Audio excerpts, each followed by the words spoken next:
India TV YouTube channel को subscribe करें और बेल आइकन दबाएं। अमेरिका के centre for disease control and prevention ने कोरोना वायरस को लेकर नई गाइडलाइंस जारी की हैं। इस गाइडलाइन में कहा गया है कि अब इन्फेक्शन से बचने के लिए 6 फुट की दूरी पर्याप्त नहीं है। वर्ल्ड हेल्थ ऑर्गेनाइजेशन ने भी कोरोना के प्रोटोकॉल में कुछ बदलाव किए हैं। इसके बाद से ही लोग डरे हुए हैं कि अब उन्हें वायरस से अपने आप को बचाने के लिए और क्या क्या करना होगा। क्या हवा से फैल रहा है कोरोना वायरस? क्या 6 फुट की दूरी भी संक्रमण से नहीं बचाएगी? क्या अब कोरोना इन्फेक्शन से बचना नामुमकिन है? ये सवाल तब उठे जब अमेरिका में महामारियों को कंट्रोल करने वाली संस्था सेंटर फॉर डिजीज कंट्रोल ने कोविड-19 की नई गाइडलाइंस जारी की। इन गाइडलाइंस में सीडीसी ने कहा कि कोरोना वायरस हवा यानी एरोसोल से फैल रहा है। आप सिर्फ 6 फुट की दूरी से नहीं बच सकते। इंडोर यानी घर या किसी बंद जगह पर बिना मास्क के रहना खतरनाक हो सकता है। अमेरिका के सेंटर फॉर डिजीज कंट्रोल ने ये गाइडलाइंस अमेरिका के Massachusetts institute of technology the Lancet की नई रिसर्च के आधार पर जारी की।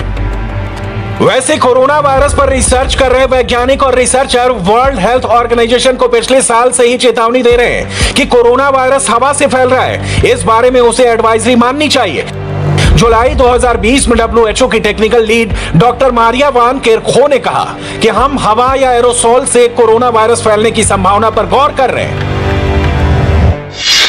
हम हवा में संक्रमण फैलाने की संभावना के बारे में बात कर रहे हैं। एरोसोल से भी कोरोना वायरस का संक्रमण फैलने की आशंकाएं जताई जा रही हैं। इसके अलावा हम ड्रॉपलेट्स, फोमाइट, मल या खाने से मां से बच्चों को और जानवरों से इंसानों को संक्रमण होने की संभावनाओं पर भी नजर रखे हुए हैं और हम इस बारे में एक वैज्ञानिक निष्कर्ष तैयार कर रहे हैं। हम कई हफ्तों से सारे सबूत इकट्ठा कर रहे हैं। हम एक्सपर्ट्स के तमाम समूहों से बात कर रहे हैं। इसमें महामारी विशेषज्ञ, इलाज करने वाले डॉक्टर, संक्रमण के जानकार, इंजीनियर और गणित के मॉडल बनाने वाले लोग शामिल हैं। हम इनकी मदद से हवा में होने वाले संक्रमण के बारे में जानकारी बढ़ा रहे हैं। हम वायरस के संक्रमण के तमाम तरीकों पर रिसर्च कर रहे हैं। ये वायरस हमारे सांस लेने के सिस्टम पर हमला करता है, तो हम इन सभी जानकारियों को अपनी गाइडलाइंस में शामिल कर रहे हैं। हालांकि बाद में वर्ल्ड हेल्थ ऑर्गेनाइजेशन ने हवा से कोरोना वायरस फैलने की बात को खारिज किया था। अब MIT और द लैंसेट स्टडी और फिर CDC की गाइडलाइन ने लोगों को उलझन में डाल दिया है।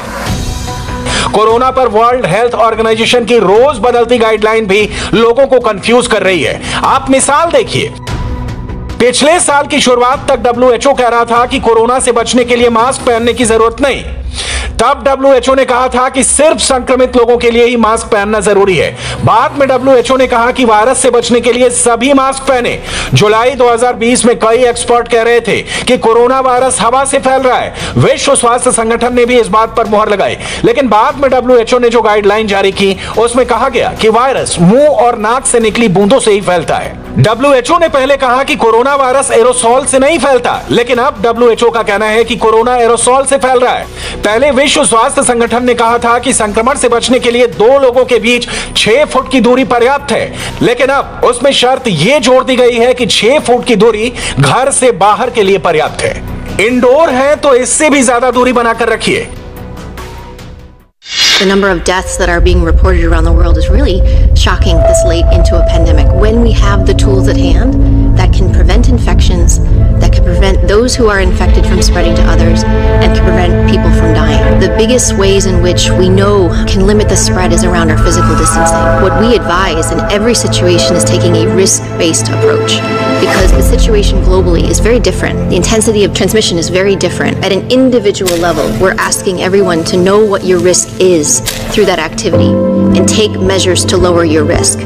Practice your physical distancing, wearing a mask, avoid crowded spaces, make sure you have good ventilation if you're indoors. It's as simple as opening the windows if it's safe to do so. Practice respiratory etiquette, get a vaccine when it's your turn, avoid mass gatherings. असल में विश्व स्वास्थ्य संगठन और America के centre for disease control की बदलती corona guidelines में बदलाव वाली कोई असाधारण या एबनॉर्मल बात नहीं।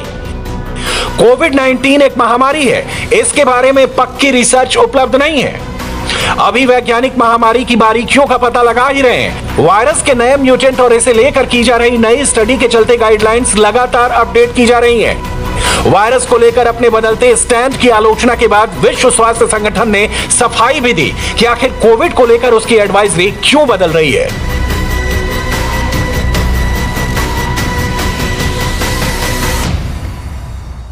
What we try to do when we evaluate the evidence is we look at जब हम किसी सबूत का मूल्यांकन करते हैं तो हमारी कोशिश होती है कि हम उस सबूत का वजन मापें। इसके लिए हम संबंधित विषय से जुड़े सभी सबूतों को इकट्ठा करके उनकी तुलना एक नए सबूत से करते हैं, फिर चाहे कोई स्टडी लैब में की गई हो या लोगों की निगरानी पर आधारित हो, महामारी के शिकार लोगों की स्टडी पर आधारित हो या क्लिनिकल ट्रायल का नतीजा हो।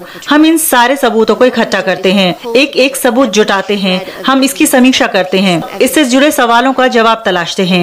इस महामारी से जुड़े बहुत सारे रिसर्च पेपर हमारे साथ शेयर किए जा रहे हैं। We have a large volume of papers that are being shared with us prior to publication. Corona virus असल में लगातार रंग बदल रहा है। वो कब किस रूप में हमला कर रहा है ये किसी को नहीं पता।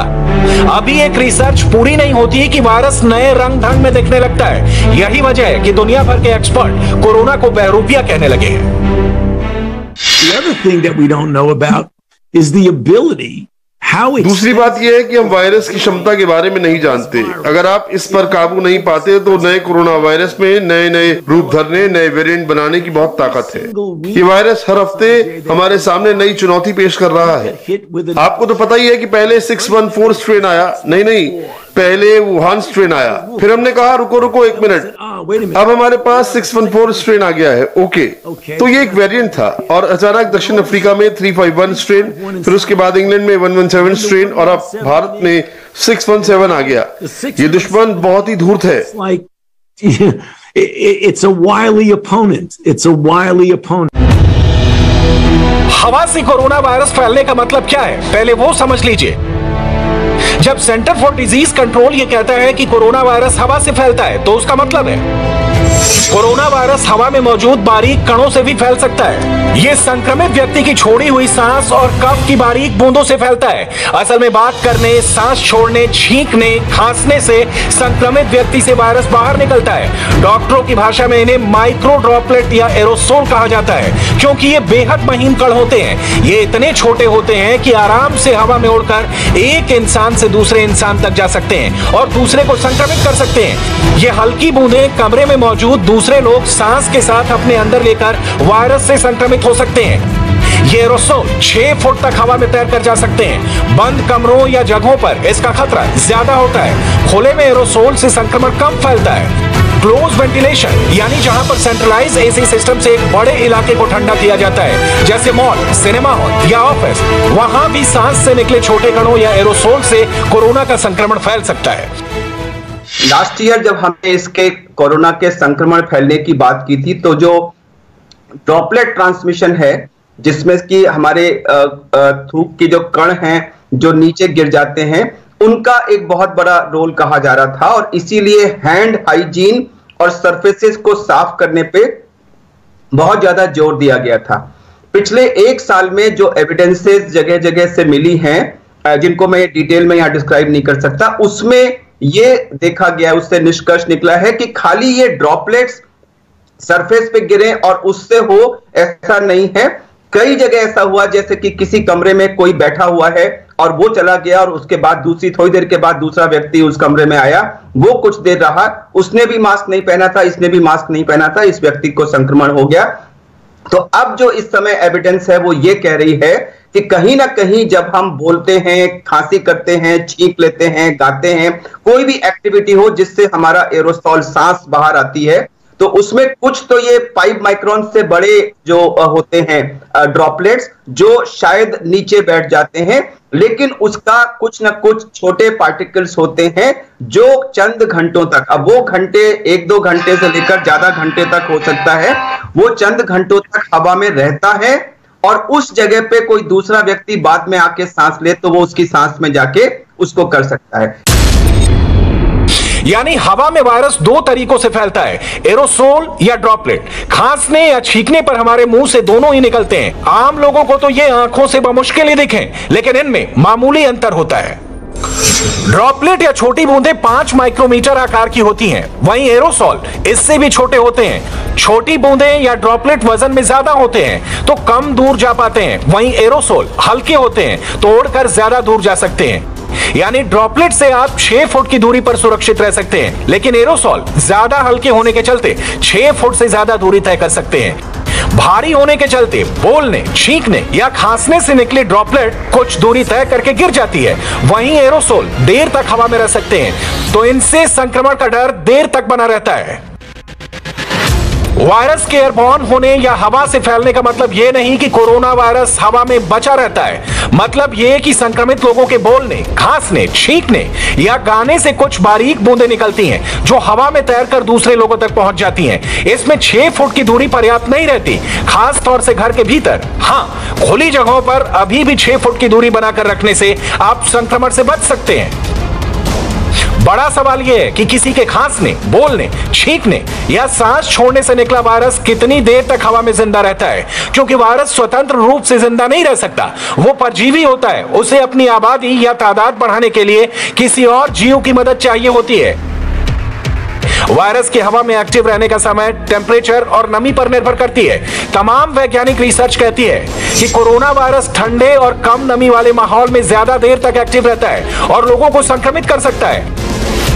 कोरोना वायरस का श्रीलंका में पाया गया वेरिएंट हवा में 24 घंटे तक एक्टिव देखा गया है। हालांकि इतने लंबे समय तक वायरस तभी हवा में बचा रह सकता है जो जगह बंद हो, जहां वेंटिलेशन अच्छा ना हो।